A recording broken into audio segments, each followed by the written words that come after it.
eu moro aqui no Rio de Janeiro há 20 anos, apesar de ser paulista. Sim. Não, eu acho assim, é complicado de dizer, assim, falar sobre o Rio de Janeiro. Eu acho que o Rio de Janeiro, na verdade, essa coisa da segurança, não só acho, não. Tem vários trabalhos que mostram que a cobertura jornalística do Rio de Janeiro, seja feita por meios de comunicação, já que, né, o Altamiro fala sobre imprensa também, eu também trabalho com mídia, esfera pública, com cobertura jornalística e tudo mais, mas esses trabalhos mostram que a cobertura jornalística feita da violência no Rio de Janeiro, na verdade, ela é exagerada tanto nos meios de comunicação baseados no Rio, quanto nos baseados em São Paulo. Então, o Rio de Janeiro acho que acaba sendo muito descrito como esse lugar da violência máxima, da extrema violência, enquanto quando você olha os dados, há outras capitais do Brasil que são ainda mais violentas que o Rio de Janeiro. Isso não é motivo de orgulho algum, eu acho, para o Rio de Janeiro, né? Não é motivo de orgulho algum, mas eu acho que a gente precisa pôr as coisas na devida proporção, né? Não é tão simples assim, eu acho que tem várias capitais muito problemáticas. São Paulo, por exemplo, se gaba de ter números melhores que o Rio de Janeiro, mas a gente sabe aí, acabou de vazar essa notícia, que tem subnotificação de assassinatos, né? Então, eu acho assim, a gente devia um pouco colocar isso.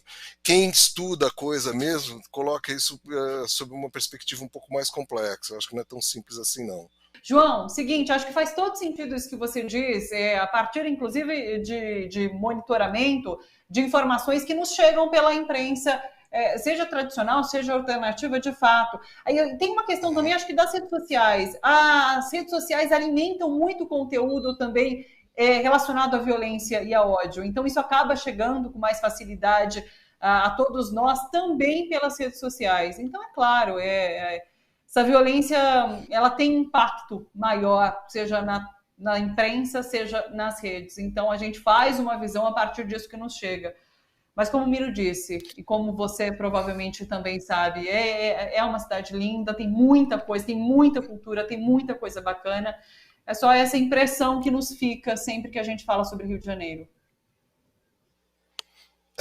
Eu, antes de morar aqui, tinha a impressão, quer dizer, tinha, como a maioria das pessoas que não mora aqui não tem uma experiência de viver na cidade propriamente dita, tinha uma puta insegurança, uma baita insegurança, assim.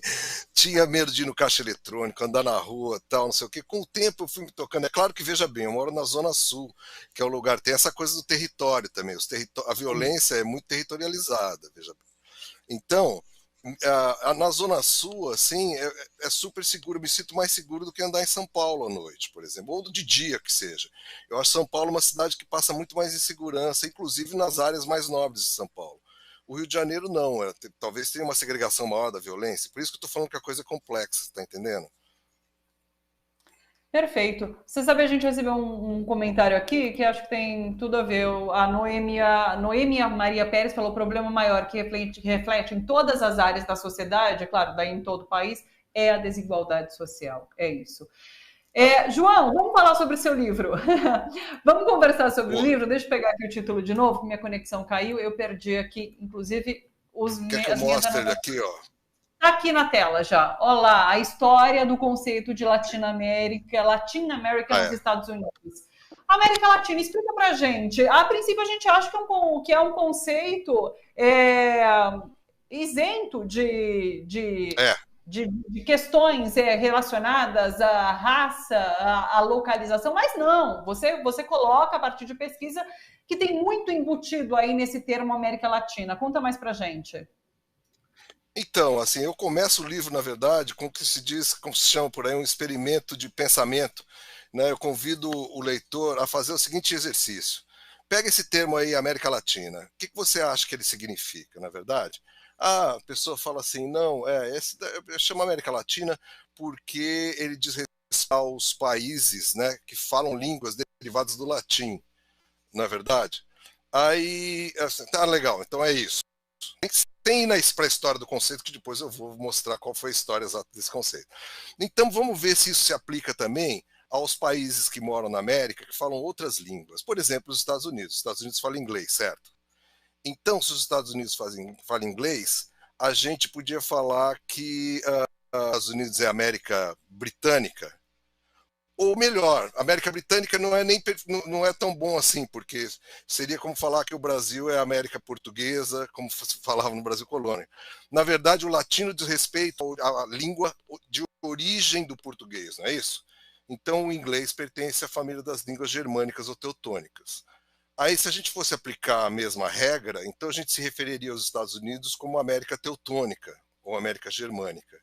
Como você acha que esse tipo de identidade caberia hoje nos Estados Unidos para os americanos se identificarem a si mesmos perante outros povos, entre eles, né, e serem identificados por outros povos como tal? Isso é claramente nazista, isso seria considerado um absurdo para um americano minimamente progressista, até os trumpistas acho que não compraria esse tipo de identidade abertamente. Isso é um absurdo, assim, completamente impensável você chamar os americanos de América Teutônica, América Germânica. No entanto, a América Latina eles usam abundantemente para se referir a gente.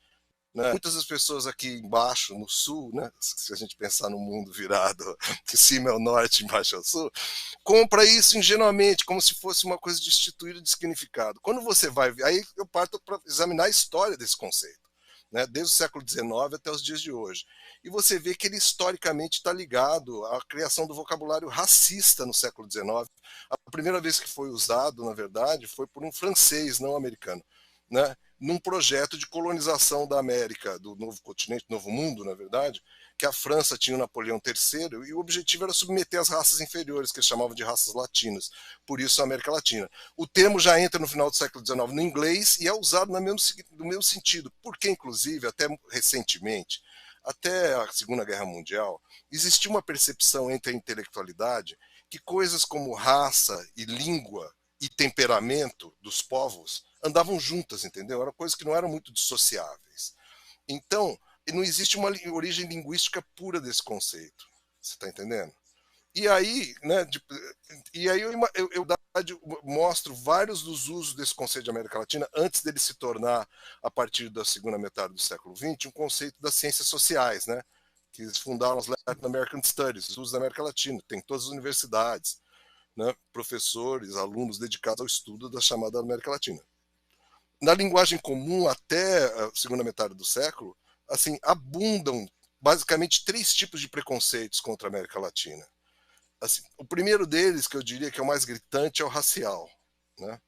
Então, eu mostro vários exemplos, assim, charge de jornal, pesquisa de opinião pública, citações de grandes figuras políticos, intelectuais, e eles sempre tratando a América Latina como se fosse o inverso dos Estados Unidos. Os Estados Unidos entendido como branco e a América Latina entendido como não branca. Não é negro especificamente, nem índio ou indígena, é não branco, qualquer coisa que não seja branca. É uma mistura de gente não branca, muitas vezes fala assim. Tem uma outra percepção, então tem 3 tipos de percepções básicas, de preconceitos básicos. Uma racial, uma que é cultural, assim, não, eles são católicos e, portanto, são atrasados, autoritários, machistas, conservadores, né? Então vem toda essa, vamos dizer, antropologia do catolicismo em comparação. Nós somos protestantes. O que é protestante? Individualista, pluralista, né? Moderno, desenvolvido, né? Dado à indústria, à conquista da natureza e tudo mais. E nós somos preguiçosos, assim, todos os vícios são para a América Latina, ao contrário, a América que é o contrário da América, porque eles se chamam de América, né? Então, assim, eles pegaram o nome para eles e jogaram para a gente esse resto, que é o resto da negatividade. E, por fim, a negatividade temporal, assim, por quê? Os latino-americanos são atrasados, subdesenvolvidos, né, pueris, imaturos, enquanto os Estados Unidos são desenvolvidos, senhores da sua própria história, agentes da sua própria história, né, modernos. Então, tem esses 3 núcleos de preconceitos, vamos dizer assim, usados para sistematicamente descrever a América Latina. Só que, a partir da década de 50, acontece a Segunda Guerra Mundial, os Estados Unidos saem vitoriosos da Segunda Guerra Mundial, depois de um período que eles teve uma crise por quase toda a metade do século XX, né? A quebra da Bolsa de Nova York, a partir do segundo quarto, né? E aí os Estados Unidos saem como potência mundial, competindo com a União Soviética, a gente tem o começo da Guerra Fria. E aí mudam, na verdade, vamos dizer, os interesses geopolíticos dos Estados Unidos. E eles começam a criar o que se chama a teoria da modernização, que é uma teoria que pela primeira vez problematiza o fato de ter países pobres no mundo, né? Então, o suposto subdesenvolvimento dos países de algumas regiões do mundo se torna um problema geopolítico para os Estados Unidos. Por que um problema geopolítico? Porque esses lugares menos desenvolvidos poderiam... Você está me ouvindo? Tô perfeitamente, pode continuar. Esses lugares subdesenvolvidos, supostamente, poderiam facilmente cair vítimas, ou ser atraídos pela União Soviética e virarem comunistas. Então eles criam a teoria da modernização, que é uma ideia de que para a gente ganhar esses países, a gente precisa desenvolvê-los economicamente. Acontece que a América Latina foi deixada de lado, todo o foco durante a década de 50 dessa política externa americana, que ao mesmo tempo, isso eu tento mostrar no livro, não é só política externa, é também investimento em universidade para criar discurso acadêmico que justifica essas ações. Mas o investimento está todo na Ásia, porque é na Ásia que está ocorrendo a independência da China, não é? A Revolução Chinesa, né? A Guerra da Coreia, a Guerra do Vietnã, a Ásia está fervendo, né?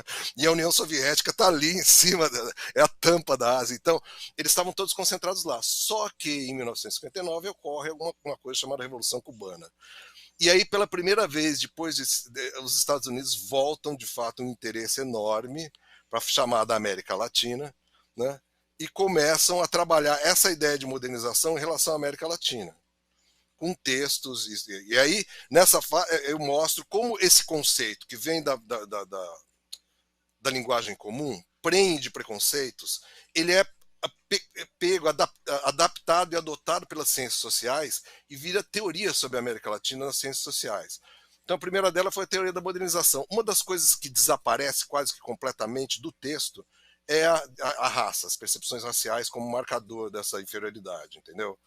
Isso realmente, porque depois da Segunda Guerra Mundial, com o nazismo, ficou complicado falar de raça, então ficou uma coisa mais difícil.